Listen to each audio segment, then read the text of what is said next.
आजच्या काळात प्रत्येक गोष्ट पटकन हवी असते। काम केलं की लगेच परिणाम दिसावा, प्रार्थना केली की लगेच मार्ग खुला व्हावा आणि स्वामींचं नाम घेतलं की अडचणी लगेच दूर व्हाव्यात अशी अपेक्षा मनात असते। पण आयुष्य नेहमी आपल्या वेळेनुसार चालत नाही। अनेक वेळा प्रयत्न करूनही काही गोष्टी उशिरा घडतात आणि तिथे संयमाची खरी परीक्षा सुरू होते। तर स्वामी भक्ती करत असताना संयम कसा ठेवायचा आणि स्वामी भक्ती करत असताना आपल्या इच्छा लवकर का पूर्ण होत नाहीत, लवकर आपल्या मनोकामना का पूर्ण करत नाहीत स्वामी, तर हेच मी तुम्हाला या व्हिडिओमध्ये सांगणार आहे की स्वामी भक्ती करत असताना संयम कसा ठेवायचा।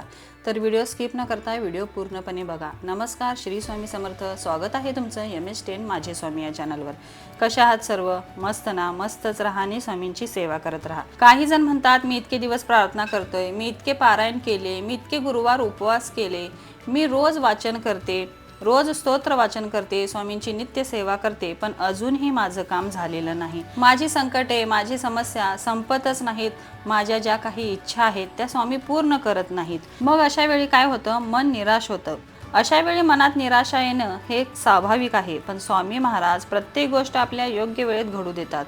फळ मिळण्याआधी तोडलं तर त्याची गोडी मिळत नाही, तसंच काही गोष्टी वेळ घेऊनच सुंदर बनतात। संयम म्हणजे फक्त वाट पाहणं नाही, संयम म्हणजे वाट पाहताना विश्वास टिकवून ठेवणं, स्वामींवरचा विश्वास डगमगू न देणे। परिस्थिती कितीही कठीण असली, उत्तर मिळत नसलं तरी मनात श्रद्धेचा दिवा जिवंत ठेवणं, कारण अनेकदा स्वामी आपल्याला आपण मागितलेली गोष्ट देण्याआधी ती सांभाळण्याची पात्रता देत असतात। आपण अनेकदा फक्त बंद दरवाजाकडे पाहत राहतो, पण स्वामी कदाचित दुसरा मार्ग तयार करत असतात। त्या क्षणी ते दिसत नाही, म्हणूनच अधीर मनाला प्रत्येक उशीर हा नकार वाटतो, पण श्रद्धावान मनाला तोच उशीर तयारीचा काळ वाटतो। आणखी एक गोष्ट लक्षात घ्यावी, संयम हा जन्मता मिळत नाही, तो अनुभवातून घडतो। प्रत्येक अडचण, प्रत्येक परीक्षा आणि प्रत्येक अपूर्ण इच्छा माणसाला थोडं थोडं मजबूत करत असते। स्वामी भक्ती म्हणजे फक्त इच्छा पूर्ण होण्याची वाट पाहणं नाही, तर त्या प्रतीक्षेतही शांत राहायला शिकणं आहे। स्वामी महाराज अनेकदा भक्ताला लगेच उत्तर देत नाहीत, कारण काही प्रश्नांची उत्तरं वेळच देत असते।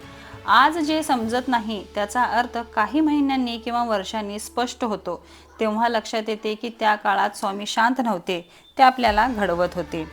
म्हणूनच जेव्हा एखादी गोष्ट उशिरा होत असेल तेव्हा निराश होऊ नका, नामस्मरणात राहा, प्रयत्न करत राहा आणि मनात विश्वास ठेवा, कारण स्वामींच्या दरबारात उशीर असू शकतो, पण व्यर्थ प्रतीक्षा कधीच नसते।